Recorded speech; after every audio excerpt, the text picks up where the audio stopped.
Hello everyone, this is Nikita. Welcome back to our channel. अपनी NCERT series को आगे बढ़ाते हुए आज हम क्लास 8 का चैप्टर 13 लेकर आए हैं, जिसका नाम है साउंड। चलिए स्टार्ट करते हैं अपना चैप्टर, देखते हैं क्या नया आज हमें सीखने के लिए मिलता है। जो भी हमारी इस वीडियो को देखेंगे या जो भी हमारे इस चैनल से जुड़े, प्लीज़ लाइक शेयर सब्सक्राइब ज़रूर कीजिएगा। बेल आइकन को प्रेस करना बिल्कुल ना भूलिए, ताकि आगे आने वाली सारी वीडियोज़ की नोटिफिकेशन आपको सबसे पहले मिले। चलिए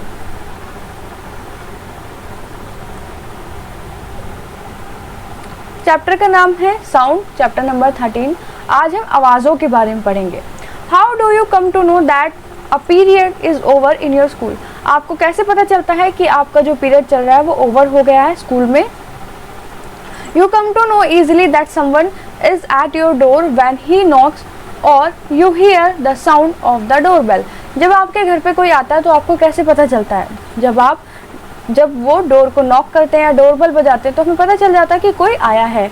उसी तरीके से most of the time you can make out that someone is approaching you by just hearing the footstep. तो कभी कभी आप पैरों के आने की आवाज़ सुन के भी पहचान लेते हैं कि कोई आ रहा है। You might have played a game called hide and seek. आपने ये गेम ज़रूर खेला होगा, हाइड एंड सीक, जिसमें क्या करते हैं, गेम में एक पर्सन को क्या करते हैं, ब्लाइंड फोल्ड कर देते हैं, आंखों पे पट्टी बांध देते हैं और बाकी जो प्लेयर्स होते हैं उनको पकड़ने के लिए बोला जाता है। ठीक है, अब ये देखिए किस तरीके से जो वो ब्लाइंड पर्सन है जिसको ब्लाइंड फोल्ड करा गया है, वो किस तरीके से बाकी और प्लेयर्स को पहचान लेता है, जान लेता है और ये देख लेता है कि मेरे पास कौन है, मुझे किसको पकड़ना है। ठीक है, sounds play an important role in our life. तो यहाँ से देखेंगे कि साउंड क्या है, हमारी लाइफ में बहुत ज़्यादा इम्पॉर्टेंट रोल प्ले करते हैं। It help us to communicate with another. Sound हमें हेल्प करते हैं कि हम दूसरे से क्या कर सकें, कम्युनिकेट कर सकें। किस तरीके से? जब तक हम किसी की आवाज़ सुनेंगे नहीं, जब तक हमसे कोई बात नहीं करेगा, तब तक हम कैसे पहचानेंगे? ठीक है, हम कम्युनिकेट ही नहीं कर सकते, बात ही नहीं कर सकते। We hear a variety of sounds in our surrounding.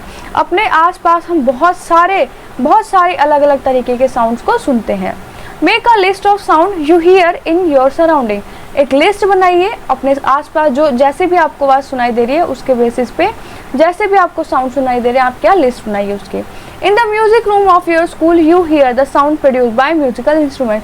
अपने स्कूल के म्यूजिक रूम में आपने इन सारे इंस्ट्रूमेंट्स की आवाज़ सुनी होगी, जैसे फ्लूट, तबला, हारमोनियम एक्सेट्रा, जो भी वहाँ पे होंगे आपने उन सब की आवाज़ें सुनी होंगी। ठीक है, हाउ इज साउंड प्रोड्यूस? अब हम ये देखेंगे साउंड प्रोड्यूस कैसे होता है। ठीक है, how does it travel from one place to another. और वो एक जगह से दूसरी जगह तक किस तरीके से सुनाई देता है, किस तरीके से वो ट्रैवल करता है।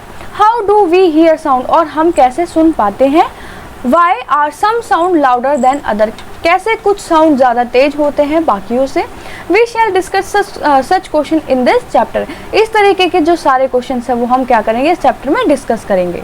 तो किसी को भी अगर कोई भी डाउट हो तो प्लीज़ कमेंट सेक्शन में ज़रूर पूछिएगा। ये देखिए, ये तबला है, ये सितार, हारमोनियम, फ्लूट, ये सारे इंस्ट्रूमेंट आपने स्कूल के म्यूजिक रूम में ज़रूर देखे होंगे। Sound is produce by vibrating body. तो साउंड कैसे होता है प्रोड्यूस? किसी भी वाइब्रेटिंग बॉडी से। कोई भी बॉडी वाइब्रेट होती है तो वो क्या करती है, साउंड प्रोड्यूस करती है। अब देखते हैं कैसे। Touch the school bell when not in use. आपकी जो स्कूल बेल है जब वो यूज़ में ना आ रही हो, मतलब जब वो स्टेबल हो, जब उसको बेल रिंग ना करी जा रही हो, तब उसको छूकर देखना। देखिए कि आप क्या फील करें। Again touch it when it produce sound. अब उस बेल को बजाने के बाद उसको छूकर देखना। अब क्या आपको कुछ महसूस हो रहा है? एक्टिविटी 3.1 में देखते हैं। Take a metal plate. आपको क्या करनी है, मेटल की प्लेट ले लीजिए। Hang it conveniently place in such a way, जैसे आपको यहाँ पे दिखाई दे रही है, इस तरीके से उसको टांग दीजिए। मेटल की प्लेट ले सकते हैं आप, कोई भी ऐसा वैसल ले सकते हैं। Do you here sound? जब आप उसको स्ट्राइक करेंगे तो क्या आपको साउंड सुनाई दे रहा है। टच द प्लेट और pen gently with your finger. Do you feel vibration? अब इसको टच करके देखिए, जब आपने उसको बजाया उसके बाद टच करके देखिए क्या उसमें से आपके फिंगर्स को कुछ वाइब्रेशन सी महसूस हो रही है। Again strike the plate with the stick. अब क्या कीजिए, स्टिक से उस प्लेट को स्ट्राइक कीजिए, उसको मतलब मारिए। It tightly with your hand immediately after striking. जैसे ही आपको एकदम से क्या करें, टाइट से पकड़ के उसको क्या करें, उसको स्ट्राइक करें और उसके बाद क्या करें, उस साउंड को सुने और वो जो साउंड प्रोड्यूस हो रहा है ठीक है, touch the place after it stop producing sound, जब उसने साउंड प्रोड्यूस करना बंद कर दिया है उस वेसल ने, तो अब उसको टच करके देखिए क्या उसमें वाइब्रेशन हो रही है। पहले आपने क्या किया था, पहले उसको स्ट्राइक किया और तभी उसको टच करके देखा, फिर जब उसके अंदर से साउंड प्रोड्यूस होना बंद हो गई, मतलब थोड़ी देर बाद, आपके बीट करने के थोड़ी देर बाद आपको महसूस करके देखना, ऑब्जर्व करके देखना है क्या उसमें से कुछ वाइब्रेशंस आपको महसूस हो रही है या नहीं। 13.2 एक्टिविटी देखते हैं। आपको क्या करना है, अपना ज्योमेट्री बॉक्स लीजिए, ये है आपका ज्योमेट्री बॉक्स, यहाँ पे 2 पेंसिल लगा दीजिए इसके ऊपर, और इसके ऊपर इसे रबर बैंड से वहाँ पर प्लेस कर दीजिए ताकि आपकी पेंसिल हिले ना। आगे क्या करना है, now plug the rubber band somewhere in the middle, do you here any sound, does the band vibrate. यहाँ से जिस तरीके से इन्होंने रबर बैंड पकड़ के खींचे उस तरीके से खींचिए। अब ये देखिए कि क्या यहाँ पर इस रबर बैंड के ऊपर कोई वाइब्रेशन प्रोड्यूस हो रही है या नहीं। एज यू लर्न क्लास 7, जैसे कि आपने क्लास 7 में देखा है, द टू एंड फ्रो और back and fourth motion of an object is called vibration. Vibration हम किसको कहते हैं कि जब कोई भी टू और फ्रो या फिर बैक और फोर्थ जो मोशन होता है उसको हम क्या बोलते हैं, उस किसी भी ऑब्जेक्ट में अगर टू एंड फ्रो या फिर बैक एंड फोर्थ मोशन हो रहा है तो उस ऑब्जेक्ट को जो भी उसमें से निकलेगा या जो भी होगा हम उसको वाइब्रेशन बोलते हैं। तो वाइब्रेशन की डेफिनेशन यही होगी, द टू एंड फ्रो और back and fourth motion of an object is called vibration. अभी टू और फ्रो और बैक और फोर्थ के आगे पीछे, ठीक है, आगे जाना पीछे जाना ऊपर नीचे, ठीक है। When a tightly stretch band is plugged it vibrates and producing sound. जैसे आपने इस रबर बैंड को पकड़ के खींचा, इसने क्या वाइब्रेशन शो की और क्या साउंड प्रोड्यूस करा। व्हेन इट स्टॉप वाइब्रेटिंग, जब ये रुक गई वाइब्रेट करने से, it does not produce any sound. जब उसने वाइब्रेट करना बंद कर दिया तो उसने कोई भी साउंड प्रोड्यूस नहीं किया। अब देखते हैं activity 13.3। Take a metal dish. आपको क्या करनी है, मेटल की कोई भी डिश ले लीजिए, जैसे कि यहाँ पर आपको थाली दिखाई दे रही है ना। अब क्या कीजिए, इसमें पानी डाल दीजिए। अब उसके जो किनारे हैं, ये देखिए किनारे है ना, ये वाले, यहाँ पे आपको स्पून से क्या करना है, बीट करना है इन किनारों को। डू यू हियर साउंड, क्या आपको साउंड सुनाई दे रहा है। Again strike the dish and then touch it. दोबारा स्ट्राइक करके उसको टच करके देखिए, can you feel dish vibrating, कि आपकी जो डिश है वो वाइब्रेट हो रही है, यानी आपकी प्लेट वाइब्रेट हो रही है या नहीं, वाइब्रेशन उसमें हो रही है या नहीं। स्ट्राइक द डिश अगेन, दोबारा से स्ट्राइक कीजिए। Look at the surface of water. अब देखिए उसके पानी जो है उसके अंदर क्या चेंजेस आ रहे हैं। Now hold the dish. तो आप क्या देखेंगे कि जैसे ही आपने इस पे वाइब्रेट करा ना, जैसे आपने इसको बीट किया, तो आप देखेंगे इसके अंदर का जो पानी है ना उस पे वेव्स सी बन गई है, ठीक है। Now hold the dish. अब अपनी डिश को पकड़िए। What change do you observe on the surface of water. इस वाटर के सरफेस में, इस डिश के सरफेस में आप क्या ऑब्जर्व करते हैं वो बताइए। Can you explain the changes, जो भी इस डिश में चेंज हुए थे क्या आप उसको एक्सप्लेन कर सकते हैं। Is there a hint to connect sound with vibrating a body. क्या यहाँ पे कोई हिंट मिला है आपको। We see that a vibrating object producing sound. हमने क्या देखा इन सारी एक्टिविटी में कि जो भी बॉडी, जो भी ऑब्जेक्ट वाइब्रेट कर रहा है वो क्या कर रहा है, साउंड प्रोड्यूस कर रहा है। In some cases the vibration are easily visible to us. कुछ केसेस में हमें क्या हो, वाइब्रेशन अच्छे से दिखाई दी, जैसे हमने यहाँ पे देखा ना, वाइब्रेशन के कारण वाटर में क्या शेक मूवमेंट हुई, वेव्स बन गई थी। But in most cases their amplitude is so small that we can not see them. लेकिन ज़्यादातर केसेस में क्या होता है कि जो आपकी वाइब्रेशन क्रिएट हो रही है उसका एम्पलीट्यूड बहुत ही ज़्यादा कम होता है, जिसकी वजह से हम उनको देख नहीं पाते। अब हम उनको फील कैसे करेंगे, एक्टिविटी 13.4 में देखेंगे। आप क्या कीजिए, नारियल का जो खाली हो जाता है ना, नारियल को खाली करने के बाद उसके बाद में जो बाहर का जो कवरिंग है वो ले लीजिए और एक नीचे स्टिक जॉइन करके ऊपर से उसमें धागा बांध के आप एक ऐसा इंस्ट्रूमेंट बना लीजिए। इसको एक तारा बोलते हैं और इसमें से बहुत अच्छी आवाज़ निकलती है, ठीक है। यही एक तारा आपको इसमें बनाना है और कैसे बनाना है वो हमने देख लिया। या आप क्या कर सकते हैं, छोटा सा घड़े का हाफ पोर्शन भी ले सकते हैं, ठीक है। Play this instrument and identify it's vibrating part. इस इंस्ट्रूमेंट को बजाओ और ये देखो कौन से वाले पार्ट से वाइब्रेशन क्रिएट हो रही है। तो इसमें कौन से वाले पार्ट में वाइब्रेशन क्रिएट होगी आप ऑब्जर्व जरूर कीजिएगा। Make a list of familiar musical instrument and identify there vibrating part. इसी तरीके के कुछ इंस्ट्रूमेंट देखिए और ये देखिए कि कौन से इंस्ट्रूमेंट में से कहाँ से वाइब्रेशन क्रिएट हो रही है, उसके कौन से पार्ट में वाइब्रेशन क्रिएट हो रही है। A few example are given in table, complete rest of the table. तो कुछ एग्जाम्पल हमें दिए गए हैं, टेबल देखते हैं अपना। ये देखिए, जैसे वीणा है, वीणा क्या होता है कि उसकी स्ट्रिंग जो होती है, जैसे गिटार में भी स्ट्रिंग होते हैं, तार होते हैं, तो वाइब्रेशन कहाँ कॉज होती है, उनके तारों में कॉज होती है। उसी तरीके से तबला जो होता है, तबले के मेम्ब्रेन में, जैसे तबला कैसा होता है, ये देखिए ऐसा होता है ना तबला, ऐसे करके ये होता है, ऐसे ये कुछ पैटर्न बना है यहाँ पर। तो जो वाइब्रेशन कॉज होगी ना, जो वाइब्रेशन क्रिएट होगी, प्रोड्यूस होगी, वो यहाँ पर होगी, ये वाले पोर्शन पे आपकी वाइब्रेशन क्या होगी, क्रिएट होगी। उसी तरीके से आप देख सकते हैं कि गिटार में भी आपके स्ट्रिंग में, ठीक है, और हारमोनियम में कहाँ पर वाइब्रेशन क्रिएट होगी।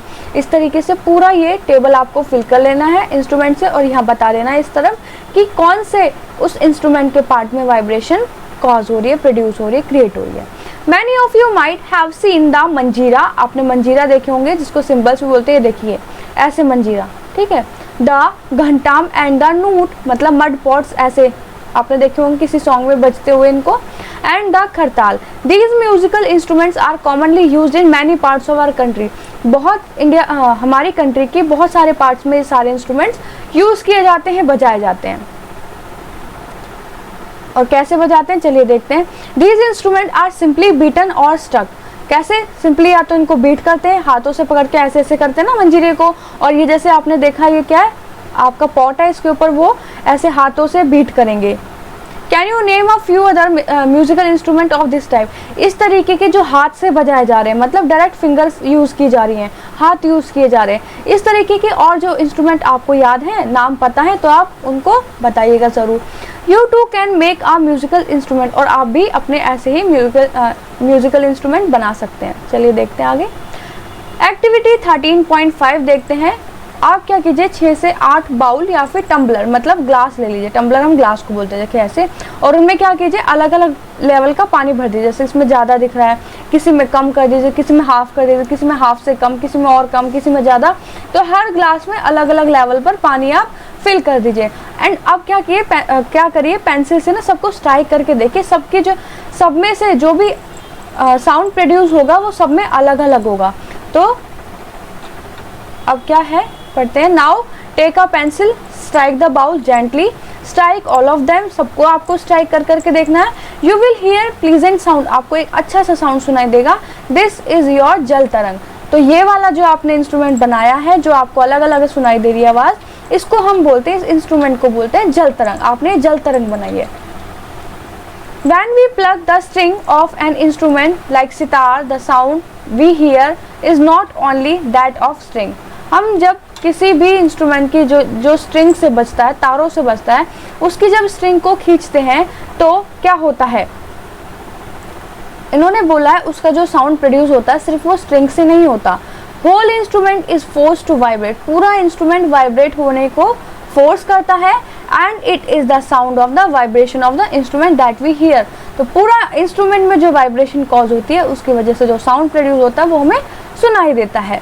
Similarly when we strike the membrane of mridangam, जैसे कि हम मृदंगम की जो मेम्ब्रेन है उसको स्ट्राइक करते हैं, the sound that we hear is not only that of the membrane.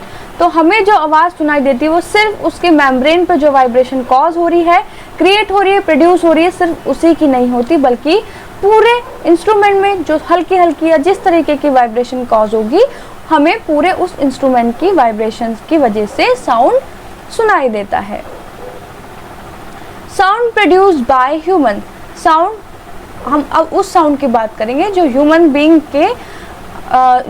Beings में प्रोड्यूस होते हैं। Speak loudly for a while और सिंग अ सॉन्ग, तेजी से बोलिए या फिर गाना गाइए, और बज लाइक अ बी, और बी की तरह आवाज़ निकालने की कोशिश कीजिए। Put your hand on your throat, इस तरीके से जैसे ये है ना, अपने थ्रोट पे इसी तरीके से हाथ रखिए। अब यहाँ पर बोलते बोलते आप क्या करेंगे, यहाँ से वाइब्रेशन चेक करने की कोशिश करेंगे, यहाँ वाइब्रेशन प्रोड्यूस हो रही है या नहीं। In human being the sound is produced by the voice box और द लैरिंग्स। आपसे अगर क्वेश्चन पूछा जाए कि जो ह्यूमन बींग्स में जो वॉइस प्रोड्यूस हो रही है, साउंड प्रोड्यूस हो रहा है, वो कहाँ से हो रहा है, तो आप क्या बताएंगे, वॉइस बॉक्स से या फिर लैरिंग से। Put your fingers on the throat and find a hard bump that seems to move when you swallow. तो अपने यहाँ पर हाथ रख के, थ्रोट पे हाथ रख के, जो बाहर को निकला हुआ है बल्जी सा पोर्शन, इस पे हाथ रख के कोशिश कीजिए फील करने की कि जब आप बोल रहे हैं तो क्या ये मूव हो रहा है या नहीं। This part of the body is known as voice box. इसी पार्ट को हम क्या बोलते हैं? वॉइस बॉक्स बोलते हैं। It is at the upper end of windpipe. तो ये कहाँ पर होता है? आपके जो फूड पाइप, विंड पाइप होता है, तो विंड पाइप के ऊपर वाला पार्ट ही आपका वॉइस बॉक्स होता है। 2 वोकल कॉर्ड्स होते हैं इसमें, are stretch across the voice box. 2 vocal cord क्या होते हैं? वॉइस बॉक्स के क्या करते हैं? जैसे देखिए ये है आपका वॉइस बॉक्स, तो ये है आपके 2 वोकल कॉर्ड, इन्होंने क्या कर रखा है? इसको स्ट्रेच करके पकड़ा हुआ, ठीक है। वॉइस बॉक्स और larynx in such A way that it leaves a narrow slit between them for the passage of air. तो ये इस तरीके से इन्होंने पकड़ा हुआ है कि बीच में इससे क्या पैसेज बन गया है, यहाँ से आपके क्या एयर पास होगी, ठीक है। चलिए, ये जो बीच में गैप बन गया ना, उसी को बोला गया। When the lungs force air through the slit, जब हमारे लंग्स हवा क्या करते हैं? फोर्स से निकालते हैं इस स्लिट के बीच में से, इस जगह के बीच में से। द वोकल कॉर्ड वाइब्रेट, तो आपके जो वोकल कॉर्ड है ये क्या करते हैं? वाइब्रेट करते हैं और क्या करते हैं? साउंड प्रोड्यूस करते हैं। तो ये पूरा प्रोसेस है किस तरीके से ह्यूमन बीइंग के वॉइस बॉक्स में साउंड प्रोड्यूस होती है। तो पहले बता देंगे, 2 वोकल कॉर्ड ने स्ट्रेच करके इस तरीके से आपके वॉइस बॉक्स को क्या किया हुआ? होल्ड किया हुआ है कि बीच में से एक पैसेज बन गया है। जब लंग्स में से फोर्सफुली एयर बाहर निकलती है इस पैसेज में से, तो आपके ये जो वोकल कॉर्ड्स हैं ये क्या करते हैं? वाइब्रेट करते हैं, जिससे साउंड प्रोड्यूस होता है। Muscle attach to the vocal cord can make the cords tight और लूज। तो जो मसल्स इस वोकल कॉर्ड से अटैच हो रखी हैं वो क्या करती हैं? इन कॉर्ड्स को टाइट और लूज करती हैं। When the vocal cord are tight and thin, जब आपकी वोकल कॉर्ड टाइट या फिर थिन होंगी, the टाइप और quality of voice is different. तो आपकी जो वॉइस निकलेगी उसकी क्वालिटी और वो आवाज़ थोड़ी सी डिफरेंट होगी from that when they are loose and thick. जब वो थिन होंगे, देखिए जब आपके वोकल कॉर्ड्स थिन और टाइट होंगे तब, और जब आपके वोकल कॉर्ड लूज और थिक होंगे, तो जब इस वक्त में और जब उस ये वाले टाइम में जो आवाज़ निकलेगी दोनों में क्या होगा?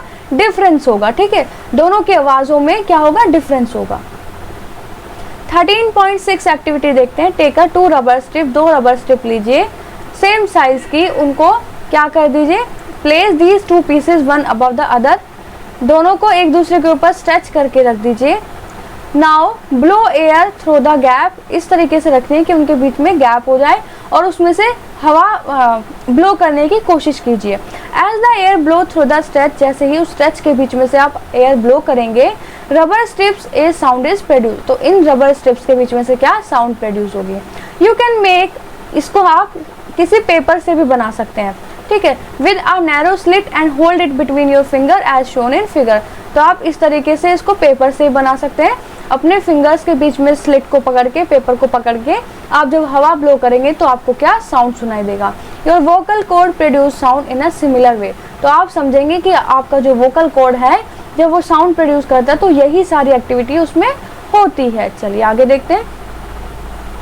The vocal cord is man are about 20 millimetre long, man के अंदर 20 मिलीमीटर लॉन्ग होता है वोकल कॉर्ड, वुमेन्स के अंदर 50 मिलीमीटर लॉन्ग होता है, ठीक है। Childrens have very short vocal cord, childrens के अंदर, बच्चों के अंदर क्या होता है? छोटा वोकल कॉर्ड होता है। This is reason why the voices of man, women and children are different, यही एक रीजन है कि सबकी आवाज़ कैसी होती है? डिफरेंट होती है।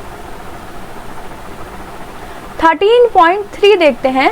Sound needs a medium for propagation, sound को प्रोपोगेशन करने के लिए, मतलब आवाज़ प्रोड्यूस करने के लिए क्या एक मीडियम की ज़रूरत होती है। अब वो क्या है? चलिए देखते हैं मीडियम कैसे मिलेगा साउंड को। When you call up your friend who is standing at a distance, आपका कोई दोस्त जो आपसे दूर खड़ा है उसको आवाज़ मारने की कोशिश कीजिए। Your friend is able to hear your voice, आपका फ्रेंड आपकी आवाज़ सुन लेगा। How does the sound propagate or travel to her? अब ये देखिए कि साउंड वहाँ तक कैसे ट्रैवल करके गया है, ठीक है, साउंड वहाँ तक कैसे पहुँच गया है। एक्टिविटी 13.7 में देखते हैं। टेक अ मेटल और ग्लास टम्बलर, आप कोई भी ग्लास का मेटल या फिर मेटल का ग्लास या फिर कोई भी नॉर्मल ग्लास आप ले सकते हैं। Make sure that it is dry, ये देखिएगा कि वो सूखा हुआ हो। अपना सेल फोन उसके अंदर डालिए, ठीक है, पानी में नहीं डालना, खाली होना चाहिए glass. Ask your friend to give a ring on cell phone from other cell phone, अपने फ्रेंड से बोलिए कि वो जो ग्लास के अंदर फ़ोन है उस पर कॉल करे, ठीक है। अब जो रिंग बजेगी, जो बैल बजेगी, उसको सुनने की कोशिश कीजिए।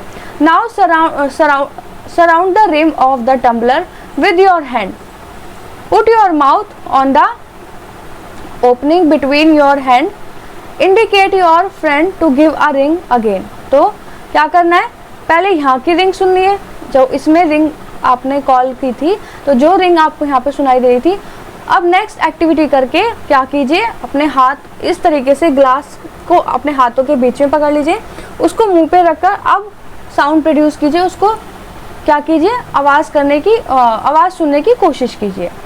Indicate to your friend to give a ring again, अब अपने फ्रेंड को बोलो इस ग्लास को उठा के क्या करना है, इस तरीके से पकड़ लेना है, ठीक है। अब उस ग्लास में से जो आवाज़ आई थी उसको सुनने की कोशिश कीजिए। Does the sound become fainter, you suck air, remove the tumbler from your mouth, does the sound become loud again.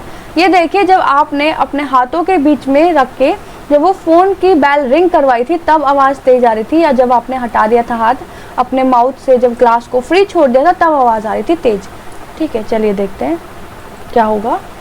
Can you think of an explanation, क्या इसका कोई एक्सप्लेनेशन दे सकते हैं आप? Is it possible that the decreasing amount of air in the tumbler had something to do with increasing loudness of the ring?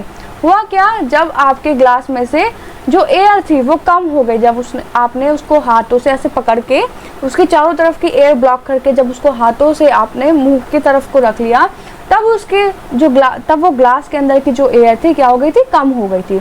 तो उस decreasing of amount of air ने क्या किया है, आपकी जो रिंग की लाउडनेस थी उसको भी क्या कर दिया था, डिक्रीज कर दिया था। Indeed if you had been able to suck all the air in a tumbler you will not listen any sound, अगर उस टम्बलर के अंदर की, उस ग्लास के अंदर की सारी एयर आप सक कर लें, सारी एयर ख़त्म कर दे, तो आप क्या देखेंगे कि आपको बिल्कुल भी कोई भी साउंड उस रिंग का बिल्कुल भी नहीं सुनाई देगा। Actually sound needs a medium to travel, तो साउंड को क्या चाहिए होता, हमने देखा कि साउंड को मीडियम चाहिए होता ट्रैवल करने के लिए, साउंड की वेव्स को क्या चाहिए होता है, मीडियम चाहिए होता ट्रैवल करने के लिए। When air has been completely remove from a vessel, जब एयर कम्प्लीटली बिल्कुल अच्छे से, हवा बिल्कुल ख़त्म कर दी गई थी उस वेसल के अंदर से, it is said that there is vacuum in the vessel, तो हम क्या बोलेंगे, उस वेसल के अंदर, उस ग्लास के अंदर वैक्यूम हो गया, वैक्यूम खाली जगह को बोलते हैं, ठीक है। The sound can not travel through a vacuum, तो साउंड कभी भी वैक्यूम में से ट्रैवल नहीं होता है। Does sound travel in liquid, अब हम ये देखेंगे क्या साउंड लिक्विड में से ट्रैवल हो सकता है या होता है। तो हमने यहाँ एयर वाला केस देख लिया, जहाँ पर एयर होगी वहाँ पर आपको रिंग, आवाज़, लाउडनेस अच्छे से सुनाई देगी, ठीक है। लेकिन जहाँ पर एयर बिल्कुल ख़त्म हो जाएगी, वैक्यूम क्रिएट हो जाएगा, वहाँ पर एयर नहीं होगी और आपका जो साउंड होगा वो भी डिक्रीज हो जाएगा। तो हमने यहाँ क्या देखा है कि हमारा जो जो साउंड है वो वैक्यूम में से ट्रैवल नहीं होता। अब ये देखेंगे लिक्विड में से ट्रैवल होता है या नहीं। एक्टिविटी 13.8 करते हैं। टेक अ बकेट और अ बाथ टब, कोई बाथ टब या फिर बकेट ले लीजिए, fill it with a clean water, साफ पानी से भरिए। Take a small bell it one hand, एक हाथ में छोटी सी बैल ले लीजिए, पानी के अंदर उसको बजाने की कोशिश कीजिए, लेकिन आप ये ध्यान रखिएगा कि जो बैल आप बजा रहे हैं वो आपके बकेट के या बाथ टब के इन एजेस को, किनारों को ना छुए, सिर्फ पानी में बजाना है आपको। Place your year gently on the water, water के सरफेस पे, पानी से थोड़ा सा ऊपर अपने कानों को रखने की कोशिश कीजिए, उस आवाज़ को सुनने की कोशिश कीजिए, ठीक है। पर ध्यान से कि आपका फेस या फिर आपका कान पानी में ना चला जाए, ठीक है। Can you hear the sound of the bell, क्या आप बेल का साउंड सुन पा रहे हैं। Does it indicate that sound can travel through liquid, क्या इससे आपको पता चल रहा है कि साउंड पानी के अंदर से ट्रेवल करता है या नहीं। चलिए दोबारा देखते हैं कि अब ये देखते हैं कि जो आपका साउंड है वो सॉलिड में से ट्रेवल होता है या नहीं। तो ये देखिए पहले क्या बोले, that is how whales and dolphin might be communicating under water, कि डॉल्फिन और जो वेल्स होती हैं वो किस तरीके से कम्युनिकेट करती हैं वाटर के अंदर। हमने क्या देखा, साउंड ट्रेवल हो रहा है, ठीक है, इसका मतलब लिक्विड में से साउंड ट्रैवल हो रहा है, जिसकी वजह से आपकी जो फिशेज हैं वो क्या करती हैं, एक दूसरे से बातें करती हैं, कम्युनिकेट करती हैं पानी के अंदर। 13.9 एक्टिविटी देखते हैं कि सॉलिड में से साउंड ट्रैवल होता है या नहीं। 1 मीटर का स्केल और अ लॉन्ग मेटल रॉड, कोई भी लॉन्ग मेटल की रॉड ले लीजिए या फिर कोई भी स्केल ले लीजिए, and hold it one end to your ear, उसको एक तरफ से अपने कान के पास पकड़ लीजिए, दूसरे अपने फ्रेंड को बोलिए कि उसका जो दूसरा एंड है स्क्रैच और tap at the other and on the scale. अपने फ्रेंड को बोलिए कि दूसरे एंड पे क्या करे, यहाँ पे कुछ स्क्रैच करे या फिर यहाँ पे टैप करे, ठीक है, किसके ऊपर, मेटल के जो भी रॉड है या आपने जो भी स्केल यूज किया है इस एक्टिविटी में। Can you hear the sound of the scratching, क्या आपको अपने कान में इस यहाँ पे जो स्क्रैचिंग हुई थी उसके बाद सुनाई दे रही है। अपने फ्रेंड से बोलिए around you if they were able to hear the same sound, क्या उनको भी सुनाई दे रहा है। तो इससे आपको पता चलेगा कि आपका जो साउंड है वो सॉलिड से ट्रैवल होता है या नहीं। तो सॉलिड क्या आपके साउंड के लिए वैक्यूम मीडियम का काम करेगा या नहीं। You can also perform the above activity by placing your ear at one end of a long wooden or metallic table and asking to your friend gently scratch the. आप ये वाली same activity table पे भी कर सकते हैं। अपने एक फ्रेंड को बोल दीजिए कि वो टेबल के दूसरे एंड पर क्या करे, स्क्रैच करे, और एक एंड पे आप उस स्क्रैचिंग की आवाज़ सुनने की कोशिश कीजिए। We find that sound can travel through wood और मेटल, हमने क्या देखा कि साउंड मेटल में से भी ट्रैवल हो गया, वुड में से भी ट्रैवल हो गया। In fact sound can travel through any solid, तो साउंड क्या होगा, किसी भी सॉलिड में से भी ट्रैवल हो जाता है। You can perform interesting activities to show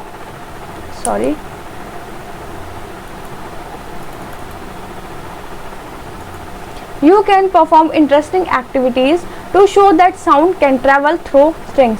तो आप ऐसी बहुत सारी एक्टिविटीज़ करके देख सकते हैं कि साउंड स्ट्रिंग में से, तारों में से भी क्या होता है, पास हो जाता है। Have you ever made a toy telephone? कभी आपने टॉय टेलीफोन बनाने की कोशिश की। Can you say that sound travel through string? तो हम इससे कह सकते हैं कि साउंड ट्रैवल होता है स्ट्रिंग में से या नहीं। ये वाला है टॉय टेलीफोन, देखिए ये कोई ग्लास है, उसमें होल करके स्ट्रिंग बांध दिया है। अगेन यहाँ पर भी सेम किया और दूर से खड़े होकर आवाज़ सुनने की कोशिश कर रहे हैं ये दोनों बच्चे। We have learned so far that vibrating object produce sound and it is carried in all direction in media. हमने क्या देखा कि जो भी वाइब्रेटिंग ऑब्जेक्ट है वो क्या कर रहे हैं, साउंड प्रोड्यूस कर रहे हैं और वो हर डायरेक्शन में, हर मीडियम में क्या कर रहे हैं, ट्रैवल हो रहे हैं, क्या, साउंड। चलिए, the medium could be gas, liquid और सॉलिड। वो मीडियम आपका कुछ भी हो सकता है, चाहे गैस है, लिक्विड है या फिर सॉलिड है। How do we hear it, हम कैसे सुनते हैं इसको। 13.4 देखते हैं। We hear sound through ears, हम क्या करते हैं, कानों से सुनते हैं। कि कोई भी साउंड आपके आसपास, कोई भी साउंड क्रिएट हो रहा है, आप कहाँ से सुनेंगे, कानों से तो सुनेंगे। अब कानों से कैसे सुनते हैं, चलिए देखते हैं। चलिए पहले थोड़ा सा डायग्राम से समझते हैं। ये रहा, ये जो आपका आउटर पार्ट होता है, ये क्या है, इसको क्या बोलते हैं, पिना, इसको बोलते हैं पिना। पिना का काम क्या होता है कि आसपास जितनी भी आवाज़ आ रही है ना, उसको कलेक्ट करके आपके कान के अंदर भेजना, ठीक है।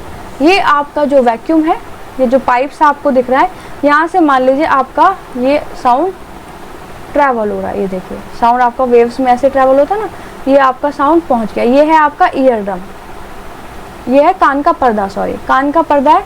और यहाँ पर क्या होगा, यहाँ पे वाइब्रेशन कॉज होगी। जब ये आपका ये जो साउंड की वाइब्रेशन वेव्स जो बाहर से आई हैं, जब ये यहाँ पर टकराएंगी तो ये वाला जो आपको बेल जैसे दिख रही है ना, ये बेल्स है ना, इस पर बीट करने लगेगा। उससे क्या होगा, वाइब्रेशन कॉज होगी। वाइब्रेशन कॉज होगी, उसके बाद ये है आपकी कॉल आई। तो ये 3 पार्ट में डिवाइड किया जाता है आपका year, outer part, middle part और इनर पार्ट। इनर पार्ट का काम क्या है, आप देखिए इनर पार्ट पे आ गई ना आवाज़, तो इनर पार्ट पे अब आवाज़ आ गई तो वो ये है नर्व। ये नर्व कहाँ पे जुड़ेगी, ये आपके माइंड से जुड़ेगी, ठीक है। तो ये जो आपकी आवाज़ यहाँ तक पहुँची है वो आपके माइंड तक जाएगी इन नर्व्स के थ्रू, ठीक है। ये वाइब्रेशन हुई, साउंड से आपके कान में वाइब्रेशन हुई, वाइब्रेशन ने जो भी मैसेज दिया कि ये इस चीज़ की आवाज़ है, उस चीज़ की आवाज़ है, वो मैसेज आपके माइंड तक नर्व्स ने पहुँचाया। चलिए आगे देखते हैं। The shape of the outer part of the ear is like a funnel. जो फनल जिसको हम पिना बोल रहे थे वो कैसी शेप का होता है, फनल जैसा होता है। When sound enters it, जब साउंड उसके अंदर एंटर हुआ, it travel through a canal at the end of which thin stretch membrane, it is called eardrum। तो ये क्या है, ये है आपका आउटर वाला फनल वाला part.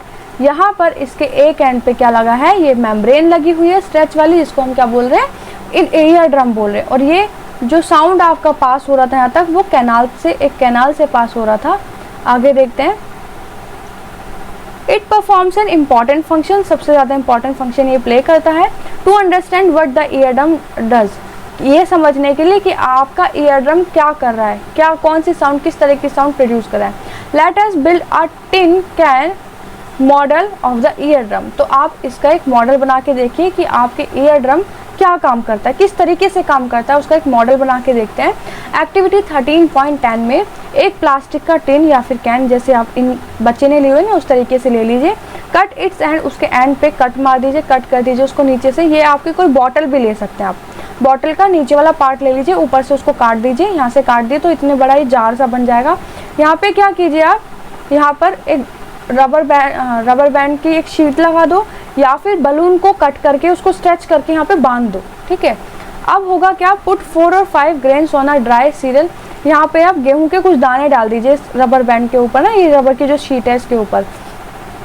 Now ask your friend to speak हरी हरी from the open end observe what happen to grain, what do you grain jump up and down. आप क्या कीजिए, देखिए ये है आपकी कोई भी, सुनिए, ये है आपकी कोई बॉटल, आपने यहाँ से कट कर दिया है उसको दोनों पार्ट से, तो वो होलो ऐसे बन गया, ठीक है, ऐसे तो बन गया, ये वो ऐसे बन गई है। तो इस एंड पे आप रबर की कोई शीट बांध दीजिए, या फिर आप रबर जो आपका बैलून है उसको कट करके यहाँ पे अच्छे से टाइटली बांध दीजिए। अपने फ्रेंड को बोलिए यहाँ से आप वो कुछ बोले, ठीक है। और इस रबर शीट के ऊपर आप 2-4 दाने किसके, ग्रेन्स का डाल दीजिए, गेहूं के डाल दीजिए।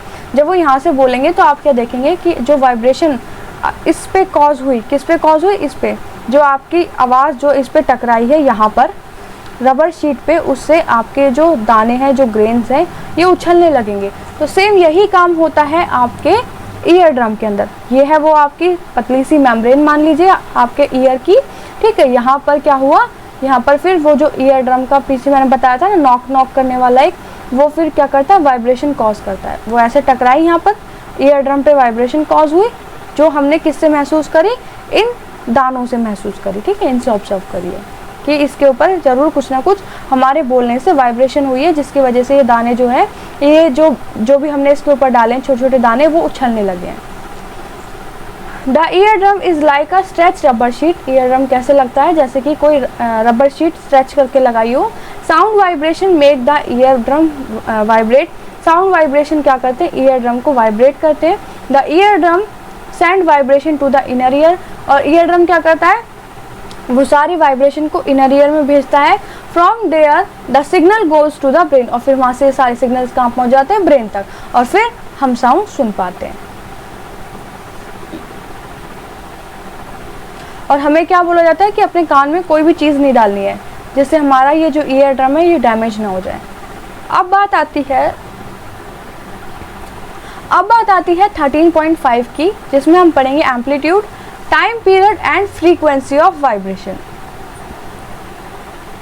When we learned that the to and fro motion of an object is known as vibration। हमने वाइब्रेशन देख लिया था कि क्या होता है, टू एंड फ्रो का जो मोशन होता है ऑब्जेक्ट से, उसको हम क्या बोलते हैं, वाइब्रेशन बोलते हैं। This motion is called an oscillatory motion. तो इस मोशन को क्या बोलते हैं, ऑसिलेटरी मोशन बोलते हैं। जैसे कि ये आपका कोई भी चीज़ है, ये धागा है, ये कुछ बंधा हुआ है, तो ये टू और ये फ्रो, आगे पीछे इस डायरेक्शन में जो मोशन होगा, इस वाले मोशन को क्या बोलते हैं, ऑसिलेटरी मोशन। चलिए आगे देखते हैं। You have already learned in earlier classes about the oscillatory motion and time period। हमने ये पिछली वाली क्लासेस में पढ़ रखा है कि ऑसिलेटरी मोशन क्या होता है और टाइम पीरियड क्या होता है। The number of oscillation per second, कि एक सेकेंड में कितने ऑक्सीलेशन हो रहे हैं, मतलब एक सेकेंड में आपका ये जो पेंडुलम है ये कितनी बार इधर जा रहा है और इधर जा रहा है, इधर जाना और इधर जाना, इधर से इधर जाना, एक ऑक्सीलेशन माना जाएगा। तो वो एक सेकेंड में कितनी बार ऑक्सीलेशन क्रिएट कर रहा है, उसको बोलते हैं फ्रीक्वेंसी। ठीक है, frequency is expressed in hertz. तो फ्रीक्वेंसी को आप किस में बताएंगे, किस में नापेंगे, किस में मेजर करेंगे, हर्ट्ज में। जैसे कि आप क्या करते हैं, दूध को नापते हैं किस में, लीटर में। ठीक है, जैसे आप हाइट नापते हैं सेंटीमीटर्स में, वेट नापते हैं किलोग्राम में, उसी तरीके से फ्रीक्वेंसी नापी जाती है हर्ट्ज में। इसको लिखते कैसे, आप ऐसे लिखेंगे, जैसे सेंटीमीटर को ऐसे लिखते हैं, मीटर को ऐसे लिखते हैं, तो इसको हम ऐसे लिखते हैं। ठीक है, अब frequency of 1 hertz is, 1 hertz में कितनी फ्रीक्वेंसी होगी, इज 1 ऑक्सीलेशन पर सेकेंड, मतलब 1 hazard equals to 1 oscillation per second, oscillation per second. चलिए आगे देखते हैं। इफ ऑब्जेक्ट ऑक्सीलेट 20 टाइम, अगर कोई भी ऑब्जेक्ट 20 बार ऑक्सीलेट कर रहा है 1 सेकेंड में, what would be the frequency. तो फ्रीक्वेंसी निकालेंगे, कैसे निकालेंगे, अगर कोई ऑब्जेक्ट क्या कर रहा है 20 बार 1 सेकेंड में ऑक्सीलेट कर रहा है, तो 1 सेकेंड 20 बार 1 हर्ट्ज, तो फ्रीक्वेंसी क्या होगी बताइए फटाफट। इसकी पता तो चल गया होगा आपको, बहुत ईजी है, आंसर ज़रूर कीजिएगा कमेंट में, बहुत ईजी है। चलिए ना आए तो भी कमेंट कीजिएगा, इसको सॉल्व करके देखेंगे, फिर बड़ा अच्छा मज़ा आएगा। ठीक है, देखेंगे कि कैसे हम फ्रीक्वेंसी निकालते हैं। You can recognise many familiar sound without seeing the object producing them. कौन सा ऑब्जेक्ट साउंड प्रोड्यूस कर रहा है, हम बिना देखे बता देते हैं कि ये उसकी आवाज़ है। ऐसा कैसे होता है, these sound must be different to enable you to recognise them. Have you ever thought what factors make them different. आप ये पहचान लेंगे बिना देखे किसी ऑब्जेक्ट को की आवाज़ को आप पहचान लेते हैं क्या, क्यों, क्योंकि हर ऑब्जेक्ट की आवाज़ में कुछ ना कुछ डिफरेंस होता है। तो आप किस तरीके से पहचान पाते हैं, वो फैक्टर्स देखते हैं कि किस किस तरीके से आप पहचान पाते हैं। तो जैसे कि amplitude, frequency are 2 important properties of sound. तो आपके साउंड की 2 जो इम्पॉर्टेंट प्रॉपर्टीज़ होती है वो क्या क्या होती है, एक एम्पलीट्यूड, एक होती है फ्रीक्वेंसी। तो आपसे कोई भी क्वेश्चन पूछेगा कि व्हाट इज द प्रॉपर्टीज या name the properties of sound, तो आप क्या बोलेंगे, amplitude and the frequency are 2 important properties of sound. Can we differentiate sound on the basis of their amplitude and frequencies. क्या आप किसी साउंड को differentiate कर सकते हैं उनकी एम्पलीट्यूड और फ्रीक्वेंसी के अकॉर्डिंग, या फ्रीक्वेंसी और एम्पलीट्यूड के बेसिस पे आप किसी भी साउंड को क्या कर सकते हैं, एक दूसरे से अलग कर सकते हैं, मतलब कि ये वाला साउंड उसका है, ये वाला साउंड उसका है, ऐसे डिफरेंशिएट कर सकते हैं, पहचान सकते हैं। नेक्स्ट है लाउडनेस एंड पिच। तो हम क्या देखेंगे, लाउडनेस मतलब तेजी और पिच कैसे देखेंगे, एक्टिविटी 13.11 के थ्रू। टेक अ मेटेलिक टम्बलर, एक क्या मेटल का कोई भी ग्लास ले लीजिए, एंड अ टेबल स्पून, एक क्या टेबल स्पून, एक चम्मच ले लीजिए। Strike the tablespoon gently on the brim of the tumbler. तो ये जो ब्रिम दिख रही है, ये ब्रिम क्या मतलब, ये जो किनारी है ना आपके टम्बलर की, यहाँ पर उस स्पून को मारिए, स्ट्राइक कीजिए। हियर द साउंड प्रोड्यूस, अब उस साउंड जो भी साउंड प्रोड्यूस हो रहा है उसको सुनने की कोशिश कीजिए। Now bang the spoon on the tumbler and hear the sound produce again. अब आप किसी भी पार्ट पे दोबारा से मारिए स्पून को, अब साउंड सुनने की कोशिश कीजिए। Is the sound louder when the tumbler is struck hard. जब आपने जोर से टम्बलर को, जोर से ग्लास को स्ट्राइक किया, क्या आवाज़ तेज आई। अब now suspend a small thermocol ball touching the rim of the tumbler. अब क्या कीजिए, आपके ग्लास के रिम को टच करते हुए कुछ थर्माकोल के बॉल्स डाल दीजिए। ठीक है, वाइब्रेट द टम्बलर, अब उस टम्बलर को, उस ग्लास को वाइब्रेट करवाइए। कैसे करवाओगे, उसको स्ट्राइक करके ना, मार के। See how far the ball is displace. अब आप ये देखिए वो बॉल जो आसपास पड़ी थी वो कितनी दूर जाके गिरी है।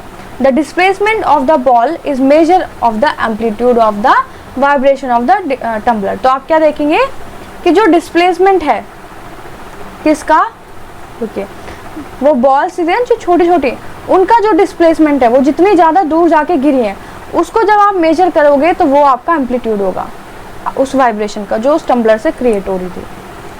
आगे देखेंगे, now strike the tumbler gently. Glass को धीरे धीरे स्ट्राइक कीजिए और फिर तेज कीजिए। Compare the amplitude of vibration of the tumbler. अब क्या कीजिए, जो वाइब्रेशन क्रिएट हो रही है उस टम्बलर से, ग्लास से, उसके एम्पलीट्यूड को कंपेयर करने की कोशिश कीजिए दोनों टाइम, दोनों टाइम जब आपने बजा के देखा है तब दोनों केसेस में वाइब्रेशन और एम्पलीट्यूड को कंपेयर करने की कोशिश कीजिए। इन which case the amplitude larger, कौन से केस में एम्पलीट्यूड लार्ज होगा।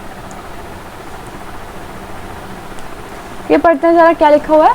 Loudness of sound is proportional to the square of amplitude, मतलब किसी भी ऑब्जेक्ट की loudness is equal to square of the amplitude. For example if the amplitude become twice, अगर amplitude twice है the loudness increase by 4 by a factor of 4, तो loudness कितनी increase हो गई 4। The loudness is expressed in unit called decibel, तो loudness आप कैसे express करेंगे, डेसिबल में आप नापेंगे और डीबी से उसको लिखेंगे। दोबारा देखते हैं, if the amplitude become twice, अगर एम्पलीट्यूड डबल है तो लाउडनेस कितनी होगी, लाउडनेस का फैक्टर हो जाएगा 4।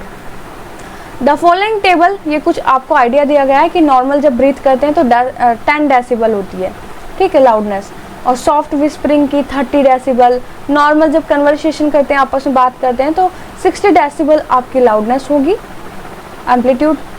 बिजी ट्रैफिक की 70 डेसिबल, एवरेज फैक्ट्रीज की दी है 80 decibel. The loudness of sound depends upon its amplitude, अगर पूछेंगे कोई क्वेश्चन आएगा कि लाउडनेस किसके ऊपर डिपेंड करती है तो आप क्या बोलेंगे, एम्पलीट्यूड पर। When the amplitude of vibration is large, अगर एम्पलीट्यूड की जो वाइब्रेशन है अगर वो क्या हो रही है ज़्यादा है तो the sound produces is loud, जो आपका साउंड प्रोड्यूस होगा वो क्या होगा, तेज होगा। अगर स्मॉल होगी आगे, अगर आपकी एम्पलीट्यूड जो प्रोड्यूस हो रही है ऑब्जेक्ट से वो कैसी स्मॉल है तो आपकी आवाज़ भी कैसी, साउंड भी कैसे प्रोड्यूस होगा, धीरे होगा। आगे देखते हैं, compare the sound of a baby with that of the adult, किसी बेबी की और किसी बड़े बच्चे की आवाज़ को कंपेयर करने की कोशिश कीजिए, क्या कोई डिफरेंस है उसमें। Even if 2 sound are equally loud, अगर 2 साउंड एक बराबर लाउड है तो हम उन्हें कैसे डिफरेंस देख सकते हैं उसमें, मतलब बच्चा भी उतनी तेज रो रहा है, बच्चा और बड़ा बच्चा जो है वो भी उतनी ही तेज सेम लाउडनेस में क्या कर रहा है, बोल रहा है, तो आप कैसे डिफरेंस करेंगे, ठीक है वो देखते हैं। The frequency determine the stillness और पिच ऑफ अ साउंड, मतलब आपकी आवाज़ कितनी तीखी है और कितनी भारी है, उस चीज़ से हम क्या करेंगे, साउंड को डिटरमाइन करेंगे। क्योंकि हमने क्या देखी, लाउडनेस सेम हो सकती है लेकिन पिच और स्टिलनेस एक जैसी नहीं होगी। If the frequency of vibration is higher, अगर वाइब्रेशन की जो फ्रीक्वेंसी वो हाई है, we say that the sound is thrill, तो साउंड कैसा होगा, श्रिल होगा, and has a higher pitch, और पिच भी क्या होगी, हाई होगी। If the frequency of vibration is low, अगर वाइब्रेशन की फ्रीक्वेंसी कम है तो हम क्या बोलेंगे, साउंड भी लो होगा और पिच भी लो होगी। जैसे a drum vibrate with low frequency, low frequency से अगर हम क्या करते हैं, ड्रम को वाइब्रेट करते हैं तो therefore it produces low pitch sound, धीरे साउंड प्रोड्यूस हो रहा है। On the other hand a whistle has high frequency, सीटी की क्या है, तेज फ्रीक्वेंसी, बहुत तेज बहुत तीखी बजती है वो, ठीक है, and therefore produces sound of higher pitch. चलिए हमने देख लिया। A bird makes a high pitch sound whereas lion makes low pitch, bird की आवाज़ कैसे देखेंगे आप, हाई पिच साउंड प्रोड्यूस करती है, और लॉयन कैसे करता है, लो पिच साउंड रोर करता है, वो रोर करता है ना, गाता तो है नहीं। However the roar of a lion is very loud, roar क्या है, जो शेर की दहाड़ है वो कैसी होगी, लाउड होगी, और जो साउंड प्रोड्यूस हो रही है बर्ड्स की वो कैसी होगी, quite fable. Every day you hear the voices of children and adults, daily आप क्या करते हैं, बड़ों की छोटों की सबकी आवाज़ सुनते हैं। Do you find any difference in their voice, उनके आवाज़ में कुछ डिफरेंस दिखाई देता है आपको, सुनाई देता है। Can you say the frequency of the voice of child is higher, क्या आप कह सकते हो कि बच्चे की जो फ्रीक्वेंसी है आवाज़ की वो ज़्यादा है और किसी एडल्ट की कम है। Usually the voice of women has higher frequency, तो आप क्या देखेंगे कि वुमेन की यूजुअली क्या होती है, जो वॉइस है वो हायर फ्रीक्वेंसी की होगी लेकिन मैन की कम की होगी, है ना, मैन से वुमेन की जो वॉइस है उसकी फ्रीक्वेंसी ज़्यादा होगी। Audible and inaudible sound, Audible वो जिनको हम सुन सकते हैं, इनऑडिबल जिनको हम नहीं सुन सकते। चलिए थोड़ा सा और है चैप्टर, इसको ख़त्म करेंगे आज। We know that we need a vibrating body for production of sound, हमने देखा कि हमें साउंड प्रोड्यूस करने के लिए वाइब्रेटिंग बॉडी चाहिए। Can we hear the sound of all vibrating body? क्या जितने भी ऑब्जेक्ट वाइब्रेट करते हैं क्या सभी साउंड प्रोड्यूस करते हैं? पता नहीं, चलिए देखते हैं। The fact is that sound of frequency less than 20 vibrations पर सेकेंड, वो साउंड जिसके अंदर से 20 से भी कम फ्रीक्वेंसी प्रोड्यूस हो रही है 1 सेकेंड में, can not be detected by human ear, हमारे कान उसको नहीं सुन सकते। मतलब 20 हर्ट्ज से नीचे की आवाज़ हमारे कान नहीं सुन सकते। ऐसे साउंड को क्या बोलते हैं? इनऑडिबल बोलते हैं। On the higher side sound of frequency higher than, जो फ्रीक्वेंसी साउंड की 20,000 से ज़्यादा होंगी, मतलब 20 के हम 1000 को बोलते हैं, hertz are also not audible to human ear. तो 20 हज़ार्ड्स वाले वाइब्रेशन जो है वो भी हमारे कान नहीं सुन पाते। The for human ear the range of Audible frequency is, तो ऑडिबल फ्रीक्वेंसी मतलब ह्यूमन ईयर की फ्रीक्वेंसी कितनी है सुनने की कानों की, वो है 20 से 20,000 हर्ट्ज के बीच में। तो अगर आपसे पूछा जाता है कि ह्यूमन ईयर की ऑडिबल फ्रीक्वेंसी बताइए, तो आप क्या बताएंगे? 20 to 20,000 हर्ट्ज। कुछ एनिमल्स ऐसे होते हैं जो 20,000 से भी ज़्यादा तेज हर्ट्ज की आवाज़ साउंड को सुन लेते हैं, ठीक है, जैसे डॉग्स हैं। Police use high frequency whistles which dog can bear but human can not, जो ह्यूमन्स होते हैं वो 20,000 हर्ट्ज के ऊपर नहीं सुन सकते, लेकिन एनिमल सुन सकते हैं। The ultrasound equipment familiar to us for investigating and tracking many medical problems works at frequency, बहुत सारी ऐसे जो मेडिकल इंस्ट्रूमेंट्स हैं जो 20,000 से ऊपर के क्या करते हैं? आवाज़ प्रोड्यूस करते हैं, फ्रीक्वेंसी प्रोड्यूस करते हैं मेडिकल प्रॉब्लम्स को जानने के लिए। तो अल्ट्रासाउंड में होता है ये यूज़। हमारे ईयर तो नहीं सुन पाएंगे 20,000 से ज़्यादा किसी भी ह्यूमन बीइंग के। नॉइज़ एंड म्यूज़िक के बारे में क्या डिफरेंस है? नॉइज़ किसको बोलते हैं और म्यूज़िक कौन सी आवाज़ होती है? We hear different types of sound around us, बहुत सारे साउंड हम अपने आसपास सुनते हैं। Is the sound always pleasing, क्या सारे साउंड हमें अच्छे लगते हैं? Does a sound sometimes cause discomfort to you, क्या कुछ साउंड आपको डिस्कम्फर्ट फील करवाते हैं? Some sounds are pleasant to your hear, कुछ साउंड आपके कानों को अच्छे लगेंगे। Suppose construction work is going on, आपके पड़ोस में कंस्ट्रक्शन वर्क हो रहा है, और द साउंड, वहाँ से जो साउंड आ रहा है वो क्या आपको अच्छा लग रहा है? क्या उस साउंड को आप इंजॉय कर पा रहे हो? जो बस और ट्रक में से जो साउंड आ रहा है उसको इंजॉय करते हो, अच्छा लगता हो? तो ये इस तरीके का जो अनप्लीजेंट साउंड है, इस तरीके का जो अनप्लीजेंट साउंड है उसको बोलते हैं नॉइस। जैसे बच्चे एक साथ बोलते हैं, क्लास में शोर मचाते हैं, वो कैसा साउंड होता है? वो अच्छा होता है कि बुरा होता है, वो आप बताइए। On the other hand you enjoy sound from musical instrument, तो जैसे कि जो साउंड आपके म्यूजिकल इंस्ट्रूमेंट से प्रोड्यूस हो रहा है उसको आप इंजॉय कर रहे हो। तो musical sound is one which is pleasing to hear, musical sound आपका एक ऐसा साउंड होगा जो आपके कानों को अच्छा लगेगा। साउंड प्रोड्यूस बाय हारमोनियम, जो हारमोनियम से साउंड प्रोड्यूस है वो भी कैसे म्यूजिकल साउंड है। द स्ट्रिंग ऑफ सितार, वो भी कैसा है? जो सितार के स्ट्रिंग से जो साउंड प्रोड्यूस हो रहा है वो भी म्यूजिकल साउंड है। But if a musical sound becomes too loud, अगर कोई भी म्यूजिकल साउंड भी अगर बहुत तेज़ हो जाता है तो क्या तब भी आपको मेलोडियस लगेगा? तब भी आपके कानों को वो अच्छा लगेगा? नॉइज पॉल्यूशन देखते हैं क्या होता है। You already know about air pollution, हमें सबको पता है एयर पॉल्यूशन के बारे में। Presence of unwanted gases and particles in air is called air pollution. तो कुछ अनवांटेड गैस के पार्टिकल्स जो हमारे एयर में प्रेजेंट होते हैं उनको हम क्या बोलते थे? एयर पॉल्यूशन हो रहा है, ठीक है, और वो एयर के पार्टिकल बहुत ज़्यादा हार्मफुल होते हैं।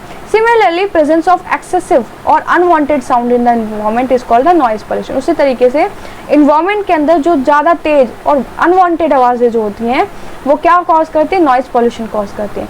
Can you list some sources, क्या ऐसे कुछ सोर्सेज का आप नाम बता सकते हो जो नॉइज पॉल्यूशन क्रिएट करते हैं? Major cause of noise pollution are sounds of vehicle, सबसे मेजर कॉज कौन सा है साउंड पॉल्यूशन होने का? एक तो जो ट्रांसपोर्ट जो होते हैं, व्हीकल्स जो होते हैं, वहाँ से जो आवाज़ आती है, एक्सप्लोजन जो होता है, पटाखों की आवाज़, मशीन्स की आवाज़, लाउड स्पीकर की आवाज़, ये सारी कैसी है? नॉइज पॉल्यूशन वाली। What sources in the home may lead to noise, ऐसा कौन सा सोर्स आपके घर में हो सकता है जो आपके घर में नॉइज पॉल्यूशन क्रिएट करेगा? वो कैसे होगा? टेलीविज़न, ट्रांजिस्टर, रेडियो की तेज़ आवाज़, टेलीविज़न की तेज़ आवाज़, किसी ट्रांजिस्टर की तेज़ आवाज़, कुछ किचन अप्लाइंसेस की तेज़ आवाज़, गिरना उठाना बर्तन, ठीक है, डेजर्ट कूलर्स की आवाज़, एयर कंडीशनर की आवाज़, ये सब क्या करते हैं, नॉइज़ पॉल्यूशन क्रिएट करते हैं। आगे देखते हैं, what are harms of noise pollution, इस नॉइज़ पॉल्यूशन के क्या हार्म है, क्या इसके साइड इफ़ेक्ट्स हैं। Do you know the presence of excessive noise in the surrounding may cause many health related problems. तो आप क्या देखेंगे कि जो सराउंडिंग्स में जो नॉइज़ पॉल्यूशन है, जो एक्सेसिव, जो अनवांटेड वॉइसेस हैं, वो क्या करती हैं, बहुत सारी हेल्थ रिलेटेड प्रॉब्लम्स को क्रिएट करती हैं, जन्म देती हैं, बहुत सारी हेल्थ प्रॉब्लम्स इससे हो जाती हैं। लैक ऑफ स्लीप, आप कम सो पाते हैं। हाइपरटेंशन हो जाता है। हाइपरटेंशन क्या होता है, जिसमें आपका ब्लड प्रेशर है, जो आपके ब्लड का प्रभाव आपके शरीर में जो हो रहा है वो तेज़ी से होने लग जाता है, तो हाइपरटेंशन की प्रॉब्लम हो जाती है। एंग्जाइटी हो जाती है और भी बहुत सारे हेल्थ के डिसऑर्डर्स हो जाते हैं नॉइज़ पॉल्यूशन से। तो ये आपके हार्मफुल इफेक्ट हो गए, ठीक है। तो इनको अगर कोई पूछे क्वेश्चन में आए तो लिख दीजिएगा क्या क्या हार्मफुल इफेक्ट होते हैं नॉइज़ पॉल्यूशन से। A person who is expose to a loud sound continuously may get temporary or even permanent impairment of hearing. जो कोई, मान लीजिए कोई पर्सन है जो हमेशा क्या कर रहा है, हमेशा लाउड, उसके आसपास क्या लाउड म्यूजिक बज रहा है, लाउडनेस ही रहती है, ठीक है, नॉइज़ पॉल्यूशन ही रहता है, तो क्या होगा, उसके कान हमेशा के लिए तो ख़राब हो जाएंगे, या उसको क्या करवाना पड़ेगा, हियरिंग के लिए कुछ इक्विपमेंट या इंस्ट्रूमेंट यूज़ करना पड़ेगा, उसके कान खराब हो जाएंगे इन शॉर्ट, ठीक है। Measures to limit noise pollution, वो कौन कौन से मेजर होते हैं जिससे आप क्या करते हैं, नॉइज़ पॉल्यूशन की लिमिट को मेजर कर सकते हो। कैसे, to control noise we must control the source of noise. हमें नॉइज़ पॉल्यूशन को कम करने के लिए हमें वो जो सोर्स जहाँ से नॉइज़ क्रिएट हो रही है उसको कंट्रोल करना पड़ेगा, ठीक है। How can this be achieve, हम ऐसे कैसे कर सकते हैं। For this silencing device must be installed in aircraft engine, transport vehicles, industrial machines and home appliances. तो एक साइलेंसिंग डिवाइस होता है जो इन सारी चीज़ों में लगा दिया जाता है, ठीक है, ये है साइलेंसिंग डिवाइस, इन सारी चीज़ों में वो लगा दिया जाता है जो क्या करें, नॉइज़ क्रिएट कर रहे हैं। How can the noise pollution be control by residential area, आप ऐसा एरिया जहाँ पे लोग बाग रह रहे हैं वहाँ का नॉइज़ पॉल्यूशन कैसे कंट्रोल करेंगे। All noisy operations must be conducted away from any residential area. इन्होंने यहाँ पे बोला है कि जो भी नॉइज़ क्रिएट करने वाले जो भी आपके काम है उसको ऐसे एरिया से दूर लगाना, ऐसे एरिया से दूर रखना जहाँ पे लोग बाग रह रहे हैं, ठीक है। Second, noise producing industry should be set up away from such area, और जो ऐसे इंडस्ट्री जो क्या करती है, नॉइज़ क्रिएट करती है, बहुत आवाज़ें जिसमें से आती हैं, जिनकी मशीन्स में से, उनको भी ऐसे एरिया से दूर लगाया जाए। Use of automobile horns should be minimize, automobiles में जो हॉर्न्स लगते हैं, जो यूज़ होते हैं, उनको, उनके आवाज़ को क्या करना चाहिए, मिनिमाइज करना चाहिए, कम करना चाहिए। TV music system should be run at low volume, TV को और म्यूजिक सिस्टम जो होते हैं उनको आवाज़ कम करके हमेशा यूज़ करना चाहिए, चलाना चाहिए। Trees must be planted along the roads and around the building to cut down on the sound reaching the residents, thus reducing the harmful effect of noise pollution। आसपास, घरों के आसपास, रोड के आसपास ज़्यादा से ज़्यादा पेड़ लगाने चाहिए, जिससे क्या होगा कि जो हार्मफुल रेज हैं, जो नॉइज़ पॉल्यूशन जो क्रिएट हो रहा है वो क्या होगा, रिड्यूस हो जाएगा। अब आप बोलेंगे कि पेड़ लगाने से नॉइज़ पॉल्यूशन कैसे रिड्यूस होगा। देखिए, जिस तरीके से सन से जो लाइट आती है वो हर ऑब्जेक्ट, थोड़ी सी लाइट जितनी उसकी कैपेसिटी उसको ऑब्जर्व कर लेता है। जो सन की वेव्स आती हैं, रेज आती हैं, उनको क्या करते हैं, हर बॉडी क्या करती है, अपने अंदर कुछ उनको सोख लेती हैं, ऐसे बोल दीजिए ना, उनको अपने अंदर कुछ एब्जॉर्ब कर लेती हैं, और बाकी जो होती है वो रिफ्लेक्ट हो जाती हैं। उसी तरीके से जो आपके नॉइज़ की जो वेव्स हैं, हर ऑब्जेक्ट, जितने आपके कमरे में ऑब्जेक्ट होंगे वो क्या करेंगे, थोड़ी सी साउंड को एब्जॉर्ब कर लेंगे। उससे क्या होगा कि जो आपकी तेज़ आवाज़ थी वो थोड़ी कम सुनाई देगी। अब आप ये एक एक्सपेरिमेंट कर सकते हैं, किसी खाली कमरे में जाके आवाज़ मारिए, है ना, कुछ बोलिए खाली कमरे में जाके, और एक भरे कमरे में जिसमें सारा सामान रखा हुआ है उस कमरे में जाके आवाज़ मारिए, तो आप देखेंगे जो खाली कमरा था उसमें आपकी आवाज़ ज़्यादा तेज़ होगी। तो आप ये एक्सपेरिमेंट करके ज़रूर देखिएगा, इससे आप समझ जाएंगे किस तरीके से आसपास पेड़ों के होने से आपके जो नॉइज़ पॉल्यूशन है वो कैसे रिड्यूस हो सकता है। हियरिंग इम्पेयरमेंट क्या होता है, ये वर्ड हमने पढ़ा था ना, इसको जानते हैं। हियरिंग इम्पेयरमेंट क्या होता है, the total hearing impairment which is rare is usually from birth itself. ये तो हमारे कानों में पहले से ही आता है, बचपन से हमारे कानों में आता है। Partial disability is generally the result of disease. अगर हम आधा बहरा, मतलब आधा सुन पाएँ, कम सुन पाए, वो भी एक डिसीज़ होती है, जो कि हमें कब होती है, जब हमारी एज ज़्यादा हो जाती है तो हम कम सुनना शुरू कर देते हैं। Children with impaired hearing need special care. तो जो छोटे बच्चे होते हैं उनके हियरिंग के लिए, उनके इम्पेयरमेंट के लिए, उनके देख रेख के लिए, कानों के लिए स्पेशल केयर करनी पड़ती है कि ज़्यादा तेज़ आवाज़ ना उनके कानों में जा पाए।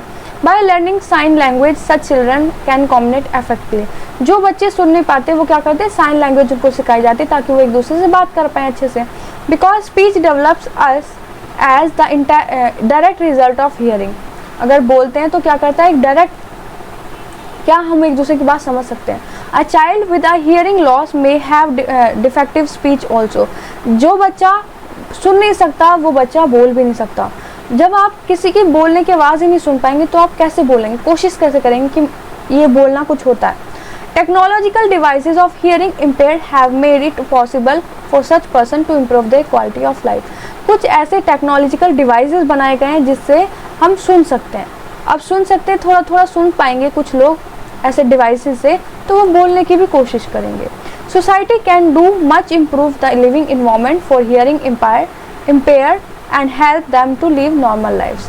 तो सोसाइटी भी ऐसा काम करती है, ऐसा कुछ इम्प्रूवमेंट करती है इन्वायरमेंट में, जिससे क्या होता है कि जो हमारी सुनने की शक्ति है वो ख़राब ना हो। ठीक है, और आपको भी अपने आसपास इस तरीके के मेजर स्टेप्स लेने चाहिए, कुछ ऐसी एक्टिविटीज़ करनी चाहिए जिससे कि किसी भी तरीके का पॉल्यूशन ना पहुँचे। ठीक है, अब ये कुछ कीवर्ड्स हैं जो हमने इस वाले पूरे चैप्टर में क्या किए हैं, पढ़े हैं। ठीक है, ये है आपकी समरी, इसको एक बार ज़रूर रीड कीजिएगा, आपको चैप्टर एकदम से क्या अच्छे से समझ में आ जाएगा।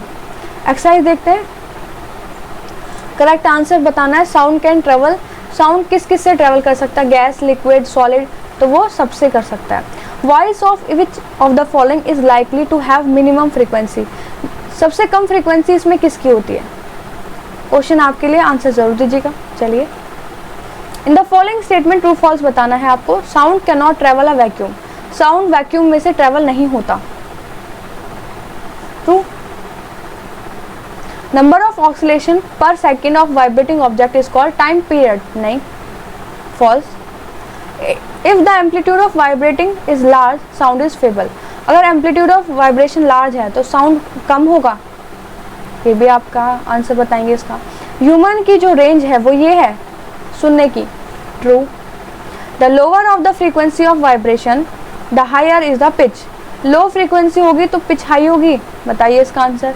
अनवांटेड और pleasant sound is term as music, जो अनवांटेड और अनप्लीजेंट साउंड है उसको म्यूजिक बोलते हैं, फॉल्स, उसको नॉइज बोलते हैं। आगे देखते हैं। नॉइज पॉल्यूशन में कॉज पार्शियल हियरिंग, जी हाँ, आधे कम सुनना, बहरे हो जाना, ऐसी प्रॉब्लम्स हो जाती हैं उससे। Time taken by an object to complete one oscillation is called, one oscillation जब कंप्लीट होता है टाइम टेकन तो उसको क्या बोलते हैं, बताइए जल्दी फटाफट, हमने अभी पढ़ा है तो सारी एक्सरसाइज आप कर सकते हैं। चलिए देखते हैं कहाँ पर पढ़ा था हमने ये।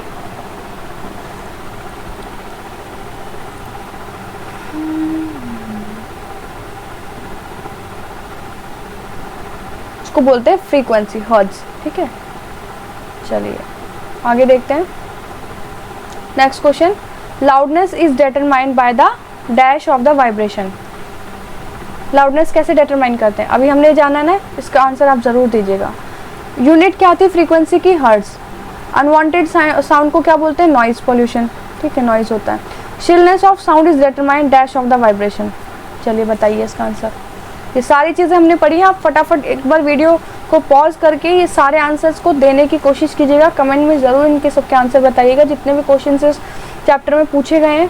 ए पेंडुलम ऑक्सीलेट 40 बार वो 4 सेकंड में ऑक्सीलेट कर रहा है, तो उसका टाइम पीरियड और फ्रीक्वेंसी बताने हैं। तो दोनों के हमने फॉर्मूले ऊपर देख चुके हैं, ये आप इजीली क्या कर लेंगे, सॉल्व कर लेंगे। अगर कोई भी दिक्कत आती है तो प्लीज़ कमेंट करके ज़रूर पूछेगा। The sound from a mosquito is produced when it vibrates its wings at an average rate 500 vibration per second. What is the time period of the vibration? इसमें क्या करना है, वाइब्रेशन का टाइम पीरियड बताना है। ठीक है, sound is the following, identify the part, अब ये बताना है आपको किस इन तीनों इंस्ट्रूमेंट के किस पार्ट से वाइब्रेशन कॉज होगी। डिफरेंस बिटवीन बताइए नॉइज और म्यूजिक में से। Can music become noise sometime, क्या कभी कभी म्यूजिक जो है वो नॉइज़ बन जाता है? जी हाँ, जब हम म्यूजिक को तेज़ आवाज़ में बजाते हैं तो वो नॉइज़ हो जाता है।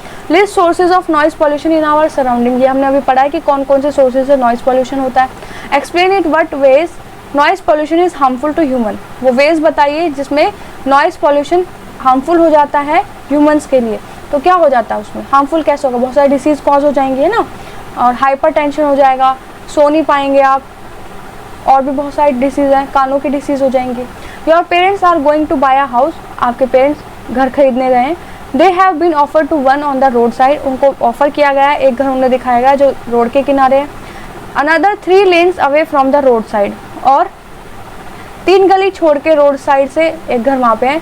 तो आप ये बताइए कौन सा घर लेंगे? तो आप वो वाला घर लेंगे ना जो रोड से थोड़ा दूर है, जहाँ पे नॉइज़ ना आती हो व्हीकल्स की, है ना।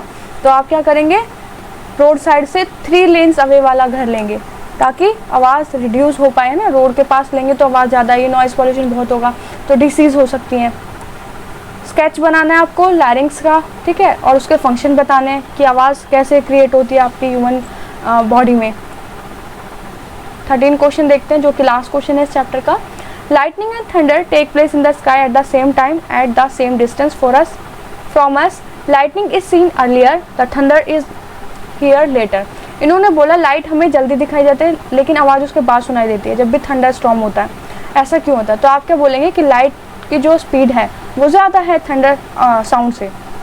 आप क्या बोलेंगे कि लाइट की स्पीड जो है वो ज़्यादा है in respect of sound. Light की ट्रैवल करने की स्पीड क्या है, ज़्यादा है, जल्दी वो आ जाएगी हम तक, और साउंड लेट आएगा। चलिए, तो ये चैप्टर हमारे यहीं ख़त्म होता है, ये वीडियो हमारी यहीं पर एंड होती है। चलिए, किसी को अगर कोई भी डाउट है इस चैप्टर के रिगार्डिंग या 8th क्लास के जो सारे चैप्टर्स हमने पहले अपलोड किए हैं उनके रिगार्डिंग, तो कमेंट में अपना डाउट ज़रूर पूछिएगा। हमारे चैनल को सब्सक्राइब ज़रूर कीजिए, बेल आइकन को ज़रूर प्रेस कीजिए कि जो भी लाइव क्लासेस डेली चैनल पे हो रही हैं उनकी सारी नोटिफिकेशंस आपको मिलते रहें और आप लाइव क्लासेस अच्छे से अटेंड कर पाओ, अपने फ्रेंड्स को भी शेयर कर सकें ताकि आप क्या कीजिए, उनकी भी हेल्प कर पाओ।